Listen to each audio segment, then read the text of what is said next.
कल को समर्पित है।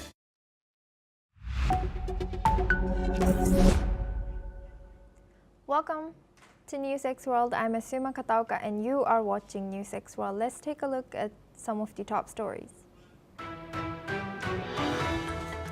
Ukraine's Air Force has said that today Russia has launched its largest overnight aerial attack since the start of war, firing 550 drones and missiles according to media reports. Air Force spokesman Yuri Ignat called it the largest number the enemy has used in a single attack. China says it welcomes Russia's recognition of the Afghanistan's Taliban and vowed to pursue a foreign policy of friendship towards the Afghan people, while noting it has maintained diplomatic ties with Afghanistan since the Taliban's 2021 return to power, according to Chinese foreign spokeswomen. Gaza's Civil Defense Agency has said that overnight Israeli strikes have killed at least 15 people, according to media reports. The attacks come amid ongoing military operations in the region.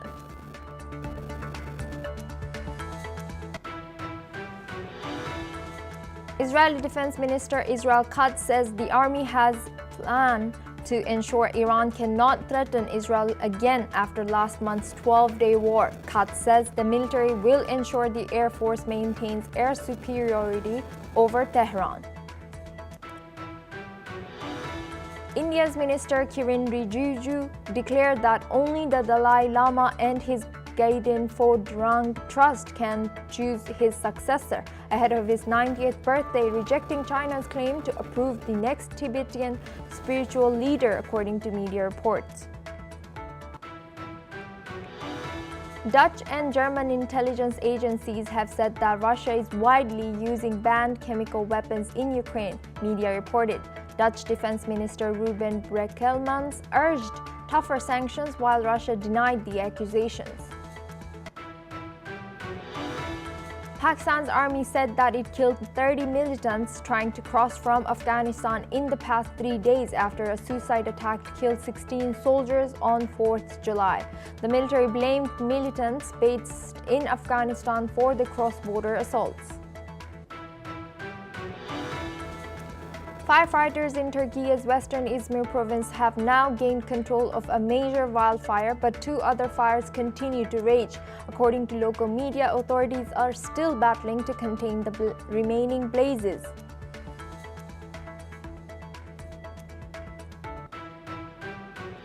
Dutch intelligence agencies say they have uncovered solid evidence that Russia is widely deploying banned chemical weapons in Ukraine, including dropping a deadly choking agent from drones to flush out soldiers from trenches. Defense Minister Ruben Brekelmans confirmed that Moscow is escalating its use of toxic substances in the war, describing it as standardized and increasingly normalized. German Foreign Intelligence Agency says findings on Russian use of chemical weapons jointly established with Dutch security services. The Dutch Military Intelligence Agency, known as MIVD, said its findings are based on independent observation, not foreign reports. The report singles out chloropicrin, a banned chemical agent first used in World War I, as a key toxic substance being used on the battlefield. U.S. officials made similar claims last year. Now Ukraine is alleging over 9,000 incidents involving chemical weapons, with at least 3 deaths and more than 2,500 injured soldiers showing symptoms of exposure.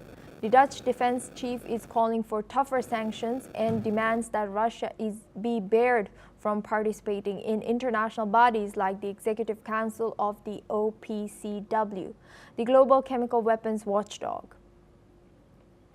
Intelligence officials warned that this is not just a battlefield tactic, but part of a large-scale chemical warfare program. They say Russia is recruiting scientists, boosting research, and instructing troops on how to deploy chemical agents in combat. Evidence suggests that Russian forces are using chloropicrin through makeshift munitions, including light bulbs and bottles dropped from drones and modifying existing tear gas shells to spread toxic gas. The OPCW has not launched a formal investigation, but the Netherlands has already presented these findings to its parliament, urging action before the tactic becomes routine. Now we are joined by our guest Julia Kazdobina. She's a senior fellow in Ukrainian Prism from Kyiv. So far, Julia, welcome to our channel. Welcome to NewsX World. So far, we hadn't heard anything like this in the news about chemical weapons. How did this come to light, and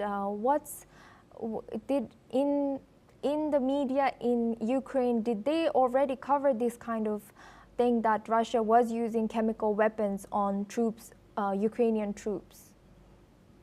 Well, Russia has been using chemical weapons on Ukrainian troops for a while, but now you're seeing information from foreign governments, and usually the way things work is, okay, you have one of the combatants accusing the other combatant of doing some things, and of course, very often to be able to trust one of the fighting parties, outsiders have to verify the information and come up with their own evidence. And so I think what happened is that Ukraine has been talking about it. Ukraine has been giving numbers on how many instances of the use of chemical weapons were recorded at the Ukrainian front lines used by the Russian side. And so now we have confirmation from other countries who are able to come and see for themselves that this is actually happening, that this is not just Ukraine's groundless claims. Thank you, Julia. You will stay with us as we stay on this topic. The Ukrainian Air Force reports that 550 drones and missiles were launched, 539 drones and 11 missiles in what appears to be a dramatic escalation. Air defense systems managed to intercept 268 drones and 2 missiles, but the scale of the attack highlights growing concerns about Ukraine's ability to defend against relentless strikes. Ukrainian officials say the timing is no coincidence. Foreign Minister Andriy Sybiga pointed directly to a recent phone call between Russian President Vladimir Putin and current U.S. President Donald Trump, saying Putin clearly shows his complete disregard for the United States and everyone who has called for an end to the war. With U.S.-led peace efforts stalled, this latest strike could signal a new phase in the conflict, one marked by bolder and more destructive Russian tactics. Now we're joined back by our guest, Julia Kazdobina. Thank you, Julia, for staying with us. As we see that Russia is increasing its attacks on Ukrainian territory, and how is Ukraine planning to keep fighting back in case US decides not to support Ukraine the way it was during Biden's administration? Well, it's a very difficult question for Ukraine, and Ukraine is developing its own capabilities when it comes to shooting down Russian drones, and some technologies have been developed, and now the issue is of scaling those and using them, because Russia not only increases the number of drones and missiles it launches at Ukraine, but it also adapts to Ukraine's tactics to protect itself, and so it's developing new ways of using drones, developing new tactics, and so they are escalating. So Ukraine, but when it comes to Russian hypersonic and ballistic missiles, that's a big issue, because when it's only American Patriot anti-missile defense systems that can intercept those Russian missiles. And so if the US decides to completely halt this support, then it's going to be difficult for Ukraine. And currently, one of the things President Zelensky wants to talk about with President Trump in his conversation that is planned for today, or maybe not today, maybe tomorrow. But the issue is now not the U.S. supplying this as aid to Ukraine, but Ukraine actually buying those interceptors with the help of European partners. Because if we are not able to intercept them, we can see more and more attacks like that. We understand that Russia is not planning to stop. Thank you, Julia, for that insight. You will stay with us as we stay on this topic. Russia launched an intense all-night drone and missile attack on Kyiv, injuring at least 23 people. Ukrainian officials report the barrage, which lasted over 8 hours, targeted the Ukrainian capital, damaging buildings, cars, and critical railway infrastructure across 6 of Kyiv's 10 districts. 14 of the injured were hospitalized, according to Kyiv's mayor Vitaly Klitschko. Meanwhile, Ukrainian President Volodymyr Zelensky plans to speak with Trump soon regarding the supply of U.S. weapons as the war shows signs of escalation amid stalled diplomacy. The conflict, now in its 4th year, continues to inflict heavy civilian casualties and widespread destruction. Now we're going back with our discussion with our guest, Julia Kazdobina. Thank you, Julia, for staying with us. With Kyiv hit hard for 8 hours straight by Russia and civilians injured, does this escalation make Zelensky's upcoming talk with Trump on U.S. weapons even more crucial, or could it further stall any hope for peace talks, according to you? To me, it's actually very strange to refer to what's happening as peace talks, because what is happening is Ukraine says, let's stop the fire, let's achieve ceasefire, and then discuss the political settlement. And Russia claims that they're willing to talk to Ukraine, but they're not willing to sign anything because they claim that President Zelensky is not legitimate. So Russia is coming up with all possible excuses not to actually agree to a peace deal. But at the same time, it's sending these mixed signals. So on the one hand, it said, well, let's talk. But on the other hand, it escalates the war, and it tells President Donald Trump, like in the latest conversation with him, President Putin said that he's not going to stop until he reaches the goals of what they call the special military operation, which is their assault on Ukraine. And so it's very difficult for me to understand when people call this peace talks. This is an imitation on the part of the Russian Federation, and they continue to engage just because they want to avoid imposition of additional sanctions by the United States. And we have seen their tactics succeed. And so it's essential and Ukraine is not asking for offensive weapons. Ukraine is asking for defensive weapons, for something to be able to defend its civilians, to protect its critical infrastructure, because winter is coming. And Russia has already destroyed a large number of Ukrainian gas sites, of its large share of Ukrainian electricity grid. And so and if they keep doing that, they're not hitting military targets, they're hitting civilian targets to make life unbearable for Ukrainians. And I think we have the right to self-defense. And if Russia is not willing to agree to peace talks, we have the right to continue fighting, because otherwise they will just destroy us completely. And we know what they're doing in the occupied territories. We know what's going to happen to Ukraine if Russia comes here, because we have seen this in Crimea. We have seen this, we're seeing this now in other occupied territories. So it's not peace talk. It's a much larger country attacking much smaller country, hoping to be able to overcome it. And the only way Ukraine is holding on is that it's getting help from other countries. And if the US stops, it's going to be a lot more difficult for us. And Julia, thank you for so much. You will stay with us as we stay on this topic. Residents of Kyiv experienced significant distress during the recent drone and missile attacks. Many reported feelings of shock and uncertainty as explosions occurred unexpectedly throughout the city. The unpredictable nature of the strikes left people unsure whether they or their neighbors would be affected. Let's listen into what some of the residents had to say. Ну, было страшно. Было страшно. Было страшно для своих близких.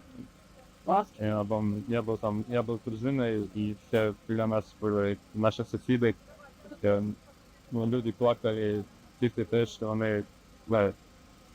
Коли прилітають, кожен раз не знаєш, що або тебе летить, або поруч, Вибух, це таке відчуття, просто ти перестаєш дихати на якийсь певний період, знаєте, навколо тебе життя як замирає. І ти не знаєш, що після цього вибуху буде, чи буде наступне, що на тебе зараз щось обхвалиться, чи буде дим, чи буде пожежа. Тобто ти просто в ці секунди, долі секунди, коли це тому може бути, ти просто чекаєш, що буде далі. І коли вдома знаходишся і чуєш сигнал повітряної тривоги, відкриваєш свій телефон, бачиш безліч сповіщень про те, що там щось може летіти, десь якась швидкісна ракета, ти розумієш, що єдине укриття – це, як кажуть, дві стіни, але в моменті якось немає психологічного бар'єру і ти відчуваєш себе незахищеним. А тут, в принципі, більш спокійно, але до всього звикає людина, на жаль. Now we're joined back by our guest Julia Kazdobina. She's senior fellow at Ukrainian Prism, joining us live from Kyiv. Julia, thank you for staying with us. How much does this constant state of fear and uncertainty in Kyiv affect public morale, and could it change how Ukrainians view the war and what they expect from their leader?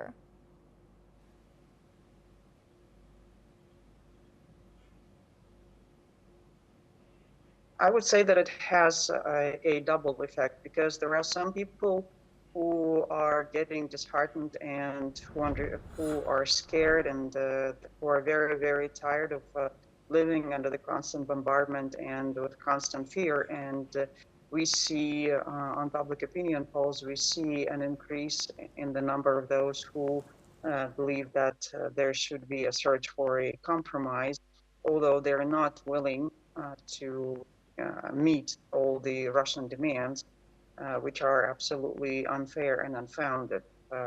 And I'll remind you that Russia included some Ukrainian territories into its constitution, and it does not even control those territories. And so it failed to capture them militarily. So now it's trying to use bombardment to bomb Ukrainians into accepting their absolutely unfounded claims. And there is the other side. It's the people who actually follow the events and who understand the situation and who understand that giving in to Russian demands is not going to bring peace. And so there is a lot of innovation happening, a lot of people working to actually sustain Ukraine's ability to continue resisting the Russian aggression. And there is more and more talk about, okay, we understand that the West is not going to help us, so we have only ourselves to rely on. And for this reason, Ukraine has to reform itself. Ukraine has to build up its military industry. Ukraine has to work on its mobilization system to make sure that, and we understand that this is going to be a prolonged conflict. And so it's, I would say that there are two tendencies, two different reactions to what is happening. Thank you very much for sharing that insight with us, Julia. You will stay with us. As we move on to our next news, Chinese Foreign Minister Wang Yi has reaffirmed Beijing's support for peace talks to resolve the Ukraine crisis. Speaking at a joint press conference in Berlin alongside German Foreign Minister Johann Vadeful, Wang stressed that China's stance has remained open and consistent, advocating dialogue over conflict, reaffirming from supplying lethal weapons, and strictly controlling exports of dual-use items like drones.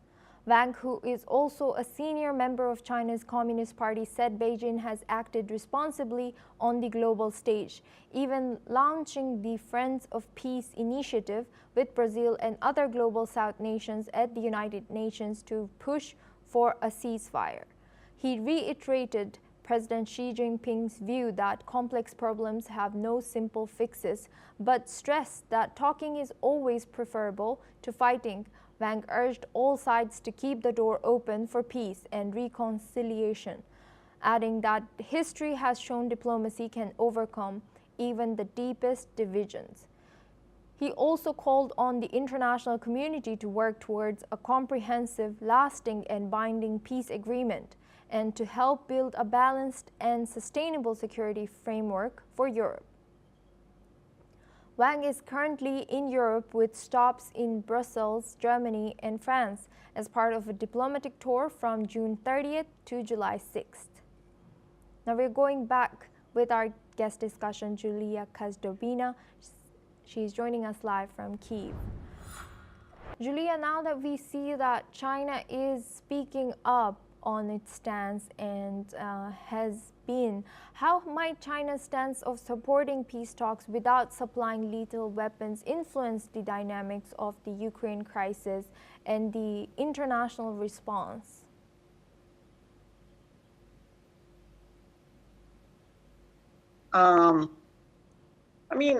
There is very little trust of China's motive in Ukraine because we have seen a lot of evidence that China is helping Russia to keep the fight. It's helping Russia to circumvent sanctions. It's helping Russia in acquiring some of the parts that Russia needs to keep producing its weapons. And so there's very little trust of China. And although China talks about peace talks and not supplying lethal weapons, okay, China may not be supplying them, but North Korea does, Iran did, right? And these are all countries from basically the same worldview. And if the Western countries, they are absolutely forthright, and they say directly that,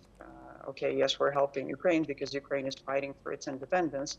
China says one thing and does a totally different thing. And of course, China is a big player at the international scene, and initially Ukraine was hopeful that China would be willing to put pressure on Russia to stop the war because this is not a Ukraine crisis.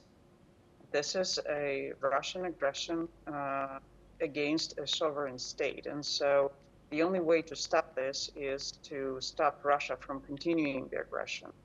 And China may call for the ceasefire, but to achieve the ceasefire, they would need to put pressure on Russia. But neither China nor the US at this point is willing to do so. And so the war will continue, and we can launch as many initiatives as we want, and they can launch as many initiatives as they want. But unless they actually employ instruments and stop helping Russia while denying it, the war is not going to stop. Thank you, Julia, for sharing that insight. You will stay with us as we move on to our next news. Russian Foreign Minister Sergei Lavrov is set to hold talks in Moscow with his Saudi counterpart, Prince Faisal bin Farhan Al Saud. The two diplomats will focus on strengthening bilateral ties and addressing key regional and global issues. The Russian Foreign Ministry confirmed the meeting with spokeswoman Maria Zakharova, making the announcement a day earlier. Prince Faisal touched down in Moscow on the evening of July 3rd, with the Saudi Foreign Ministry stating that he intends to discuss the future relations with Russia and pressing international matters. Their last meeting took place in Riyadh on February 18 during talks that included Russian and US delegations. President Vladimir Putin later thanked the Saudi leadership for hosting the dialogue in a constructive environment. With tensions rising in the Middle East, both Moscow and Riyadh have expressed deep concern over the growing confrontation between Israel and Iran. Energy cooperation is also on the agenda as key members of OPEC Saudi Arabia and Russia will likely review oil production strategies and their ongoing partnership within the group. Now we're joined back by our guest, Julia Kazdobina. She's a senior fellow from Ukrainian prison. Thank you, Julia, for staying with us. Now, looking at Middle East and Russia's relations, how might the upcoming talks between them influence the dynamics of energy cooperation and regional security in the Middle East? Well, I'm really sorry. I'm afraid I'm not really an expert on Middle East. I mean, I don't think I'm the right person to ask about that. I can talk about Ukraine. I can talk about Ukraine-Russia relations, but Middle East, I'm sorry. Thank you, Julia. I'm sorry about the question. What do you think about if Saudi relations and maybe Russia, do you think they might discuss Ukraine in these talks?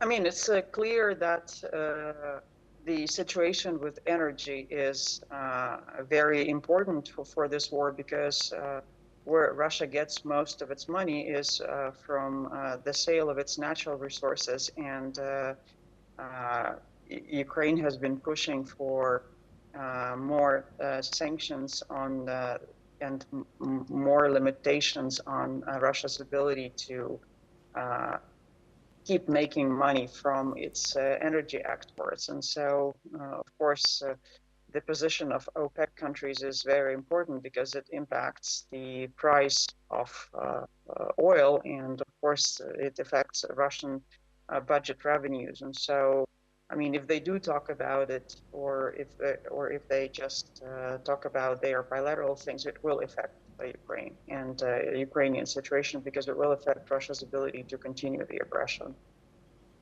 Thank you very much, Julia Kazdobina, for joining us all the way from Kyiv and sharing insight from Kyiv throughout our news. Now we move on to our next news. U.S. President Donald Trump says it will likely be known within 24 hours whether Hamas will accept the U.S.-backed ceasefire and hostage release deal with Israel. Speaking on Friday, Trump described the proposal as a final offer, adding that Israel has already agreed to the terms for a 60-day ceasefire, during which both sides would work towards ending the war. Overnight, Hamas said it was holding consultations with other Palestinian factions over the ceasefire plan and would announce a final decision after those talks conclude. A source close to Hamas said the group is seeking guarantees that the latest deal will lead to a permanent end to Israel's military campaign in Gaza. Israeli officials say negotiations on those terms are still ongoing. The war began in October 2023 when Hamas launched a deadly attack on Israel, killing 1,200 people and taking around 250 hostages, according to Israeli tallies. Since then, Gaza's health ministry says over 56,000 Palestinians have been killed in Israel's retaliatory offensive, which has sparked accusations of genocide and war crimes at international courts, allegations Israel strongly denies. Now we are joined by Thomas Porteous, he's correspondent at NewsX World. Thomas, what more can you tell us about this ongoing situation?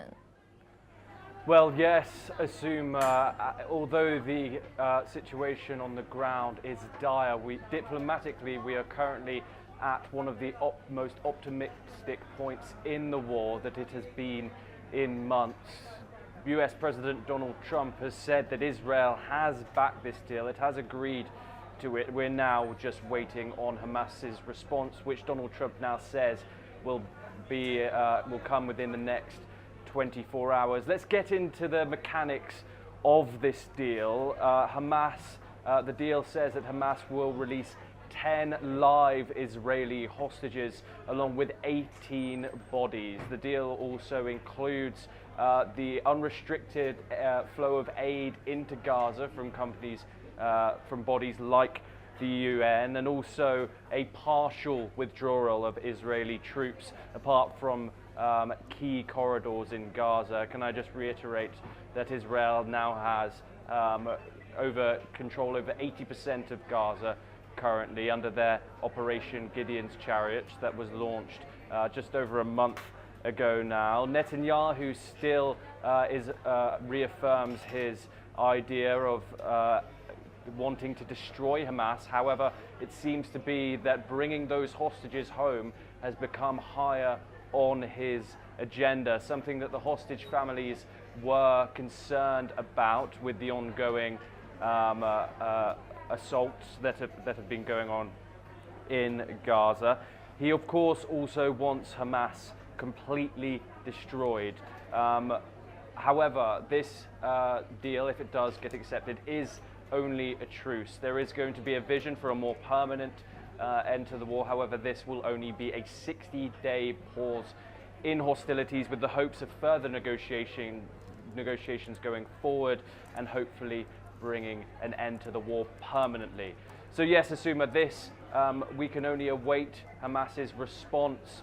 Donald Trump will be no doubt vocal about it on social media if it doesn't come soon, and we will bring you all the developing updates that we get as soon as they are announced.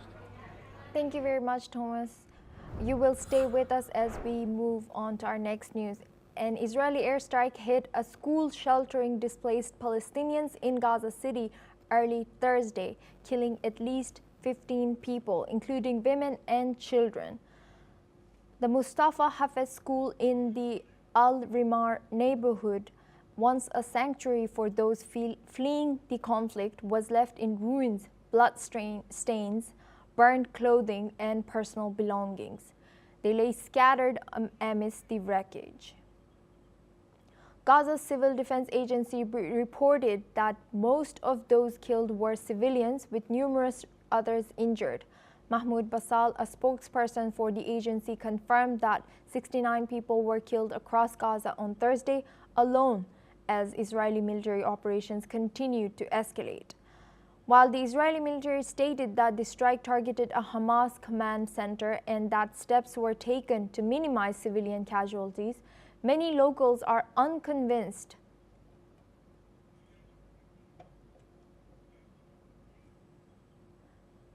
Now we move on to our next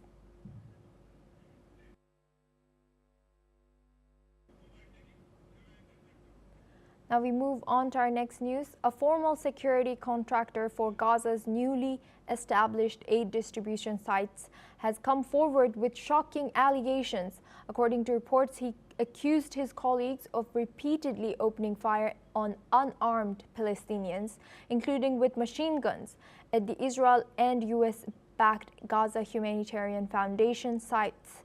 He recounted one instance where a guard shot at a group of women, children, and elderly people simply because they were moving too slowly. In another, a contractor fired 15 to 20 shots into a crowd, resulting in the death of a Palestinian man. When he reported the incident, GHF managers dismissed it as a coincidence, claiming the man might have tripled or passed out. The GHF, which began distributing aid in Gaza on May, has faced widespread criticism for forcing Palestinians to cross active combat zones to access food and supplies. This system has already led to more than 400 deaths, according to local doctors and the UN, and has further escalated the humanitarian crisis. The formal contractor also revealed a disturbing culture of impunity within the organization, where security personnel were allegedly instructed to shoot to kill in case of perceived threats. Despite these allegations, GHF denies any wrongdoing, claiming that no civilians have been harmed at their sites. They argue that Israeli forces, not GHF guards, were responsible for the gunfire. The Israeli military maintains, in light of the allegations, over 170 humanitarian organizations, including Oxfam and Save the Children, have called for the GHF to be shut down, demanding a halt to the violence and a re-evaluation of how aid is delivered to the besieged population. Now we are joined by Tom Porteous, his correspondent at NewsX World. Thomas, what more can you tell us about this dire situation that we are seeing or we heard about today? Suma, obviously, as we've spoken about previously, diplomatically it's looking optimistic. However, on the ground, things are not looking so. The Gaza Humanitarian Foundation was set up over a month now to distribute aid in Gaza after Israel blockaded the entire territory for 2 months. And since then, we've seen repeated allegations of Israeli troops and aid workers firing upon people trying to get aid. We've all seen visuals of these fences blocking and people desperately, frantically trying to get aid back to their loved ones.